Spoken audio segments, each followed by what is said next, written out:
कधीच नाही चुकणार तुमचे फेवरेट टीव्ही शोज झी5 सोबत, तेही एकदम फ्री। तुम्ही म्हणालात तसं गेले होते मी फॅक्टरीत। अधिपतींना घरी ओपन अपच होता येत नव्हतं, सतत अक्षराच्या दडपणाखाली। आणि कसं आहे, मी आता चंचलाला गाणं शिकवत असताना मे बी त्यांना तिच्या समोर बोलायला ऑकवर्ड होत असेल। आणि तुम्ही म्हणालात की बाहेर भेटा, म्हणून मी फॅक्टरीत गेले।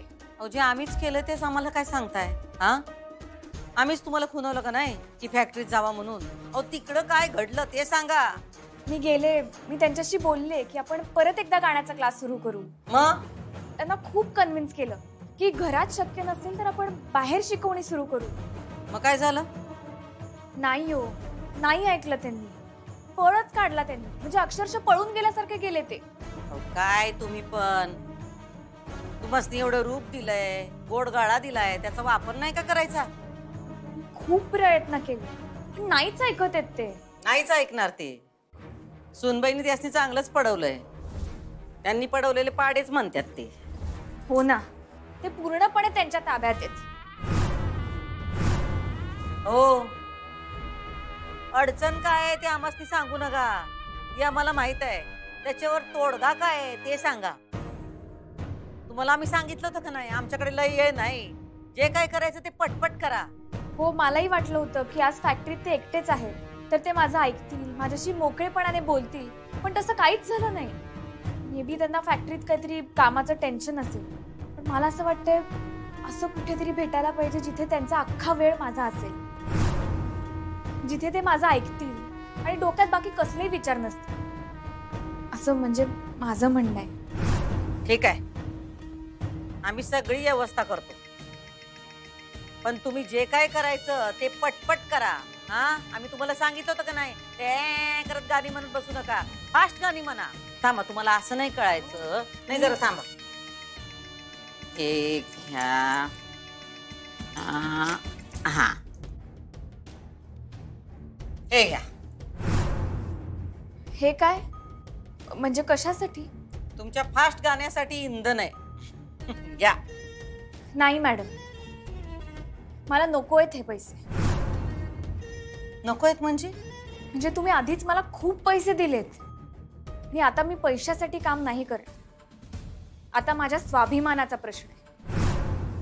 माझा अवेअर करून गेलेत ना ते, माझा इगो दुखावलाय त्यांनी, आणि आता माझ्या इगोसाठी मी त्यांना गुडघ्यावर आणलं। हो, काय बोलायलाय तुम्ही?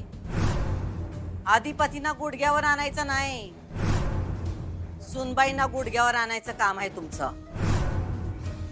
अहो, म्हणजे माझं म्हणणं आहे की गुडघ्यावर आणून ते मला प्रपोज करतील ना, तसं म्हणायचंय मला। नुसती आमस्ती स्वप्न दाखवू नका, प्रत्यक्ष काहीतरी करा। आमच्या सुनबाईंची चांगली जिरली पाहिजे, त्यांचा जो तोरा आहे का नाही तो उतरला पाहिजे, आम्हाला ते बघायचं आहे। नाक घासत आल्या पाहिजे ते आमच्या समोर। मॅडम, आता हे तुमचं चॅलेंज नाहीये, आता हे माझं चॅलेंज आहे, आणि ते मी पूर्ण करणारच।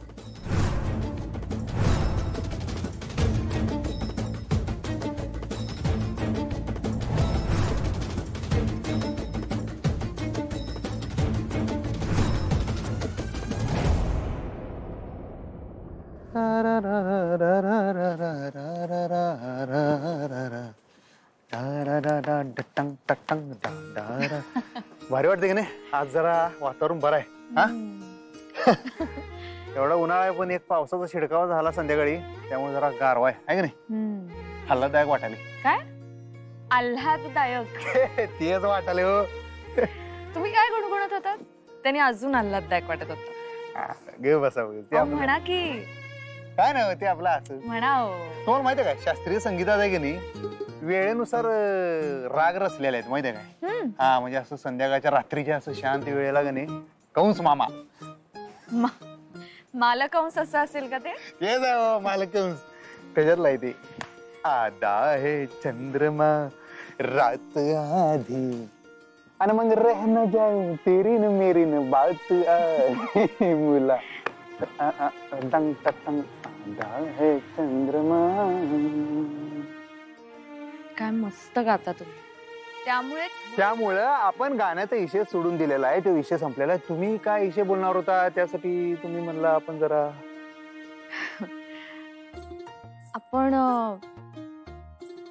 असे लग्नानंतर पहिल्यांदाच बसलोय ना बागेत, नवरा बायको सारखे. होय काय? हा होय की. म्हणजे नवरा बायको आहोतच आपण. होय काय? नाही आहे. अरे नाही आता एवढं कायद्याने लगीन केलंय, एवढे विधी विधी केल्यात आपण, विषयच नाही. म्हणजे नातं काय फक्त कायद्यानेच असतं का? सगळं चार चौघांना दाखवण्यासाठी असतं का? स्वतःचं आपल्या दोघांमध्ये काही नातं आहे की नाही सगळं जगाला दाखवण्यासाठी असतं असं म्हणायचंय का तुम्हाला? नाही असं कुठं काय म्हणलं मी. असं का हो तुम्ही चिडता कशाला हो? आजकाल लई चिडायला लागलाय बरं का तुम्ही. हे काय बरोबर नाही हवा. उलट मी तुम्हाला पटल असंच बोलत होतो ना. काय पटायचंय मला? का तुम्हाला आठवत नाही तुम्ही काय म्हणलं होतं मला? तुम्ही घालून दिलेली जी सीमारेषा आहे ती वळणायला जात नाही आम्ही. कसली रेषा? काय तुम्ही म्हणला नव्हता काय तुमचं आमच्यावर काय प्रेम नाही आणि कधी होऊ शकत नाही, ते आम्ही मान्य केलं होतं की. मग तुमच्या भावनेचा रिस्पेक्ट म्हणूनच मी असं बोलतोय वागतोय.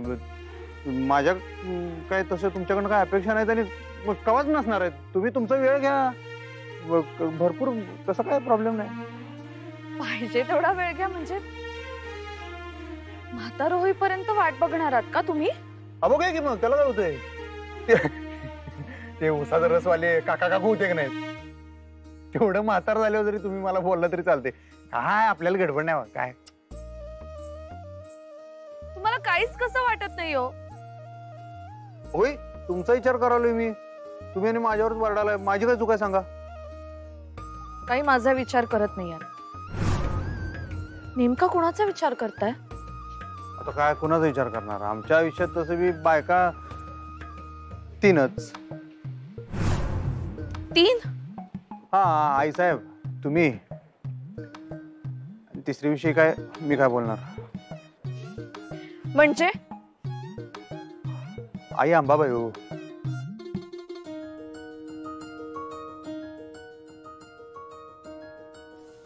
अक्षरा बोलून टाक आता.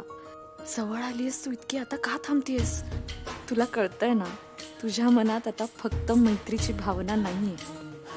प्रेमात पडलीस तू, सांगून टाक ना त्यांना.